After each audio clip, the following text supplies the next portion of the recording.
going out there today, everybody? Hope everybody's having a great day. We're going to do some high-speed trucker news. Come on with it. I don't know. I'm getting loaded back there. I hope I can get this done before they get done, because they on top of the ball today.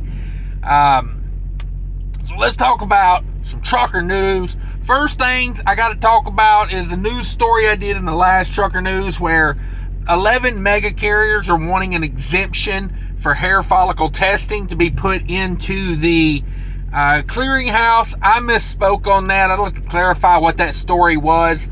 So those carriers currently do hair follicle testing, and they want that to be put into the clearinghouse. But currently the clearinghouse does not acknowledge, or the DOT, the FMCSA, does not acknowledge hair follicle testing. So they want an exemption to get it put in. I had it a little messed up, so I just wanted to clarify that. And again, I'm against exemptions. Most of them I am. I'm against that one. It's not recognized by the FMCSA, so it shouldn't be able to put in the clearinghouse. It's simple. Every carrier out here, I need an exemption for this. I need an exemption for that. I'm over it. I'm over it. No more exemptions. All right, now let's get to today's trucker news. Hashtag trucker news. KAG acquires New Jersey liquid bulk product transport. New Jersey-based Carbon Express Inc. has been acquired by the tank truck transporter and logistics provider Keenan Advantage Group. Come on, KAG in the house. On October 7th, 2022, Carbon Express announced the completion of the sale of 100% of the company to KAG. The financial terms of the acquisition have not been disclosed. Carbon Express was founded in 1983 and based in Wharton, New Jersey. The company specializes in transport of liquid bulk products. So there you go. More M&A than ever, it seems like these days. Here's one from FreightWaves. The sonar sightings. You know, they got their technology called sonar. It like watches freight and prices like by the second. So they say Illinois' pumpkin capital sees 43% less reefer volume this year. So is nobody buying pumpkins? Is that what we're saying? No pumpkins? You know, like I said, be a good American. Put it on your credit card. Hell, buy 2 of them, right? Give me. Bloomington, Illinois reefer volumes from pumpkin capital of Morton, Illinois, which falls into the Bloomington market, are nowhere near the levels of previous years. So there you go. Apparently, maybe they're putting them pumpkins on dry vans. Who knows? Maybe we're not growing them there. Maybe we're growing them in Mexico where it's cheaper. Come on. But that's the facts. Here's a news story. Truck rolls off of Overpass in Ohio, causing delays on I-71. Come on with it. Looks like a reefer trailer. Looks like a W900. I'm just saying. Sometimes you got to put the W9 off the overpass to make the payment. You know, in this kind of market, you're going to see more of this. At first, I thought there was a river down there when I first read the article headline, and I was like, trucking a river story. I love trucking river story. You know, I hope no one gets hurt, but, you know, Mississippi truck wash, it's comedy gold. Semi-truck driver crashed off an overpass in Morrow County, Ohio on Friday afternoon, causing a major traffic delays on I-71. Yeah, check out this picture. This boy, you talking about sending it. He got on the CB and he said, boys, got it away. I need a hammer lane for about 1.5 miles. I'm going to get her up to full speed. I'm going to send it. Come on, let me break my Bluetooth headset when I throw my CB over there. According to NBC4, the crash occurred after the truck driver swerved to avoid something in the roadway, then lost control of the truck and rolled off an overpass onto the road below. No injuries were reported. That's the part of the story I like, because when you look at that picture, you go, damn, that looked like a hell of a wreck. Like, most of his freight came through the front of the trailer, it appears, you know. Looked like it was a rough stop. Refrigerated trailer, old Nestle trailer, it looked like. I'll throw a picture up here. You can examine it. Tell me what you think about it. All right, let's get on to the next story. Like I said, high speed today. I didn't even bring up the fact that there was no intro. I guess I just did. So, a 40-mile stretch of the Pennsylvania Turnpike is going to be shut down next weekend. Better recognize that, because you know what kind of traffic delays that's going to cause? Ooh, whenever they turn down that PA Turnpike, boys, you better watch. Pennsylvania Turnpike Commission is warning drivers to plan ahead for a 55-hour complete closure of the Turnpike next weekend. Now, that could mean this weekend. We'll get a date on it. From Monday, Friday, October 14th, which, yes, is, that's tomorrow. That's tomorrow. Through Monday, 4 a.m. Monday. Turnpike will be closed between Lehigh Valley Interchange, exit 56, and the Mahoning Valley Interchange, exit 74 on a PA Turnpike, northwestern extension, the I-476. So I-476. The closure will be both directions, and will be closed for 55 hours. The closure will allow crews to demolish the bridge over to Huckleberry Road in South Whitehall Township. The Pennsylvania Turnpike is recommending that drivers completely avoid the area if possible, as the detours will add an hour or more to drive times, but offered the following detour information, and you can look that up at the PA Turnpike or on this story I'm reading here. This is off of CDL Life. So there you go. Next story. Get a sneak peek at how a popular Tennessee truck stop shuttered by a fire will look when it reopens. I'm from Tennessee. I know this truck stop well. Y'all know the Tennessean, exit 22, I-65. There's a little tiny pilot right across the road. I know this truck stop well. The first time I ever met a driver to relay a trailer was at this truck stop, and it was a busy little truck stop. Let me tell you, it's called the Tennessean. There's a strip club there. I don't know nothing about it, though. It's called Midnight Express. I'm just saying, it's right there on that exit. The Tennessean truck stop shared a sneak peek of the new building design ahead of the store's reopening following a fire. I didn't even know it was closed. To be honest with you, I don't get down that way much anymore. More than a year after the Tennessean truck stop located I-65 exit 22 in Cornersville, Tennessee, was mostly destroyed following a July 2021 grease fire that started in the Tennessean's restaurant. Work is underway on a new 25,000 square foot building. She's gonna be a beast. On October 11th, the Tennessean truck stop shared artist renderings of plans for the interior and exterior of the store following major construction. That might be a good thing for that area. That truck stop needed a little remodel. You know, she was getting a little long in the tooth. And I mean, man, these pictures they got on here, they're amazing. They're amazing. All these new truck stops, these independent truck stops are becoming fancy little sit-down restaurants. That new one they built in Mankato, Minnesota. I was in there the other day. That little beer joint, burger joint they got in there, man. That's fanciest stuff they built in their Kenny's house. You know what I'm saying?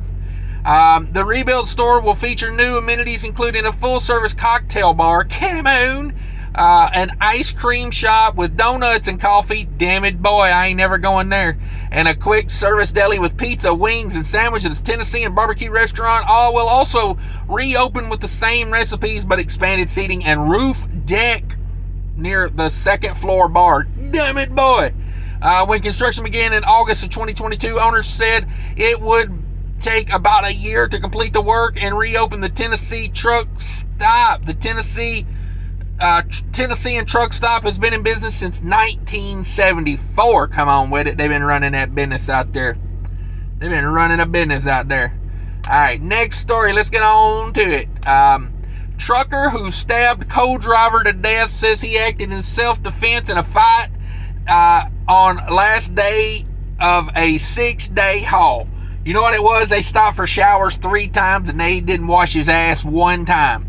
And they lost it. And that's self-defense, boys. I'm gonna tell you right now, if you run in teams and somebody in that truck ain't washed their ass in 6 days, you got litigation. You got reasoning. You know what I mean? That's self-defense. Man got to protect himself. You know, ladies got to protect herself.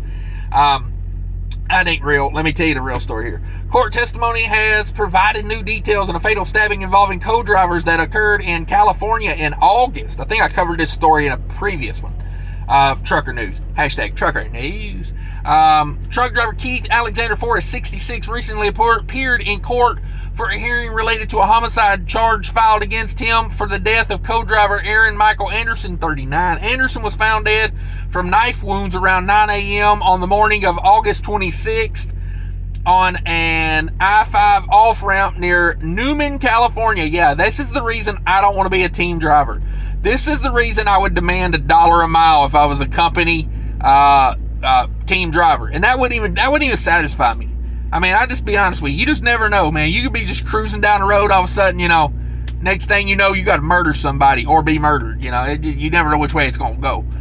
Forrest was arrested without incident at the Love's truck stop in Centinela about an hour and a half after Anderson's body was discovered, allegedly telling the arresting officers, "Yeah, it's me you're looking for." Forrest has since asserted that he acted in self-defense. Reporting from the Modesto Bee on the hearing provides new insight into the events that led up to the fatal stabbing. According to the outlet, things were tense between the two truckers who were on the final day of a 6-day route when they were contacted by California Highway Patrol Officer Marco Riviera. Riviera said that the two had been arguing about the way that Forrest had parked at a gas station for about an hour. By the time that he pulled their truck over for speeding around 8:25 on August 22nd. Riviera attempted to mediate by offering transport one of the co-drivers to a truck stop, but they refused. Riviera testified that he saw Forrest standing outside of the truck while Anderson threw items out of the truck, but that both men eventually got back in the semi and it drove off. Riviera told the court that he also drove away, traveling 5 miles south to an exit on I-5. There he stopped because of a crowd of bystanders and saw Anderson's body. Detective Martinez also testified that Forrest told him that the argument between the truckers turned physical after Anderson opened the passenger side door by reaching over Forrest. Forrest then said he tried to grab the keys from the ignition. Forrest alleged that Anderson tried to push him out of the truck, then started punching him in the side of the head. Forrest alleged that it was at this point he stabbed Anderson with a pocket knife. Yeah, come on with it. Come on with it, like two kittens fighting over a nipple over there. Two men alleged fell out of the truck. Anderson landed on top of Forrest. Forrest said he stabbed Anderson again. Forrest told the police that then got back in the truck and drove off, leaving Anderson on the ground. Woo-wee! I had no evil intent. I just stabbed him. I just got in there and worked on him for a minute and then drove off. You know what I'm saying? I'm innocent. Self-defense and whatnot. How dare he reach over me to open the door? You know what I mean? That guy ruined 2 lives over something stupid. Study finds that truckers who died...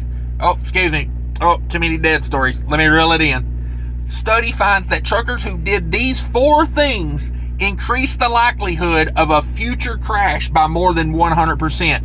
So if you've got one of these 4 things on your record, you're 100% more likely to cause a crash. And technically, I've had one of these on my record before. It has been 3 years since. It's not on my record anymore.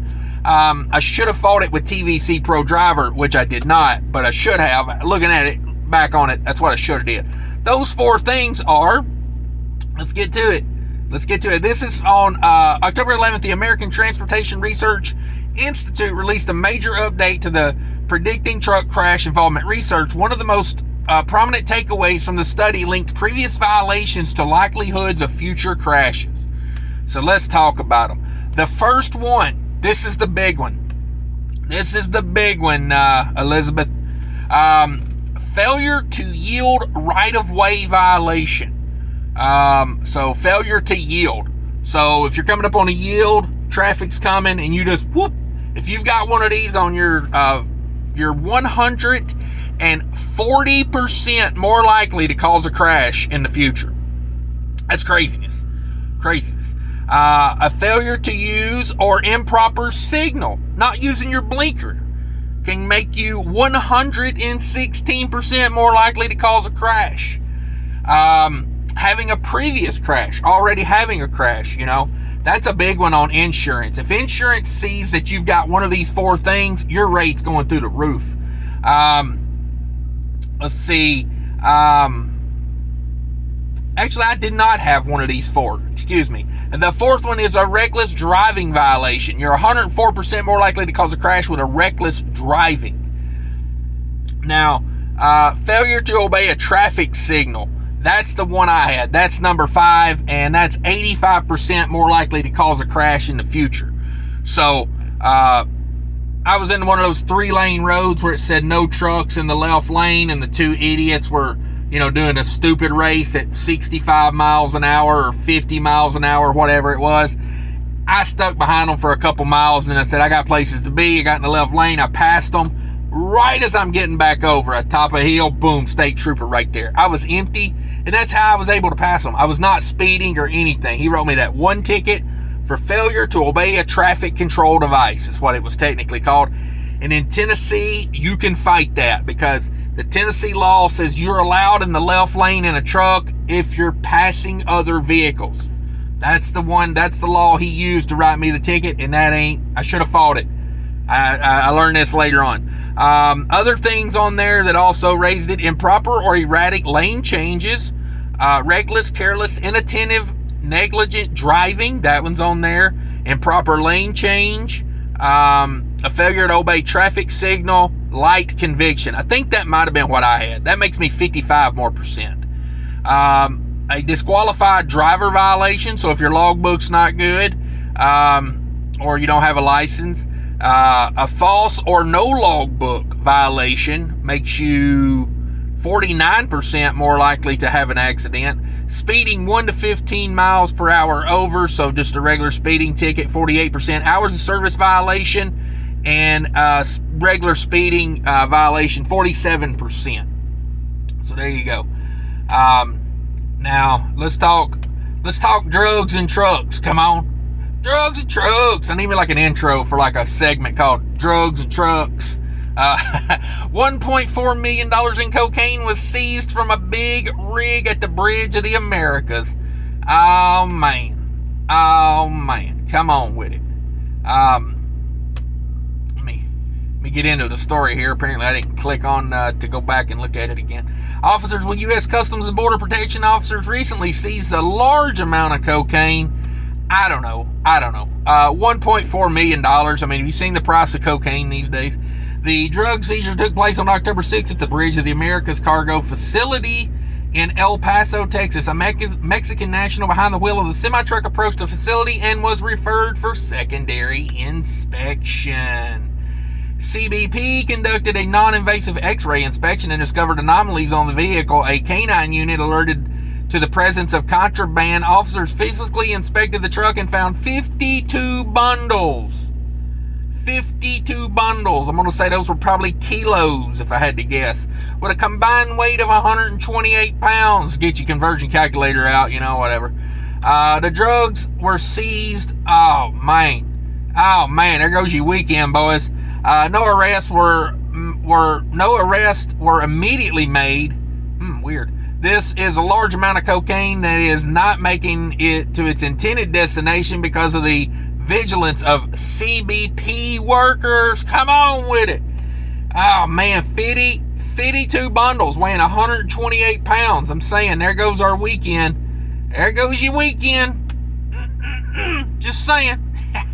That's trucker news, everybody. Thanks for hanging around. I did get it done before they got me unloaded, so for that, smash the like button for me. Leave me a comment down there.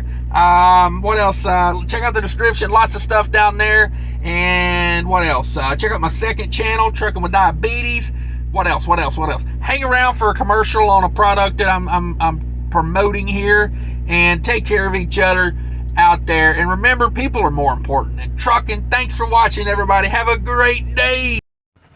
Hey everybody, thanks for sticking around. Just want to talk to you a little bit about a company I'm partnering with, Mighty Products, spelled M-Y-T-E-E. You flatbed guys probably already know them. They are huge into flatbed, straps, tarps, everything, toolboxes. I mean, they sell everything for trucking. Go check them out. Links are down there in the comments and in the description of the video. Check it out. I really appreciate them reaching out and wanting to work with my channel.